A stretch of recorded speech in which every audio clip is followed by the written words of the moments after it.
ప్రతి విజయానికి ఒక గాథ ఉంటుంది కానీ ప్రతి గాథకి ముగింపు ఉండదు. అప్పుడే మొదలవుతుంది కొత్త యాత్ర.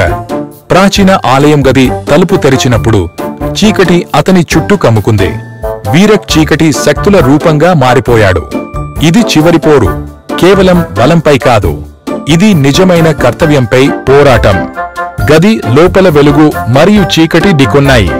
అర్జున్ తనలోని అసలు శక్తిని పూర్తిగా అర్థం చేసుకున్నాడు. ఆ దివ్యశక్తి, అతని బాధ్యతతో కూడిన శక్తి ఇప్పుడు పూర్తిగా బయటపడింది. వీరక్ తన చివరి శక్తిని ఉపయోగించి ఒక శాశ్వత రాక్షస రూపాన్ని పొందాలని యత్నించాడు. కాని ఆ చీకటి అతని మీదే తిరిగింది. అర్జున్ తన చేతుల నుండి వెలువడిన మహత్తర కాంతితో వీరక్ను వెనక్కి నెట్టి అతని చీకటి రూపాన్ని విడదీశాడు. శబ్దాలతో కంపించే ఆలయంలో ఒక ఆకాశచుంబి కాంతి విడిపడింది. ఈ కాంతి కేవలం చీకటిని తొలగించలేదు, అది అర్థాన్ని ఇచ్చింది. ఇది అర్జున్ యొక్క శుద్ధత, ధైర్యం మరియు మానవత్వానికి సంకేతం. వీరక్ మట్టిలో కలిసిపోయాడు. ఆలయం మళ్లీ శాంతంగా మారింది.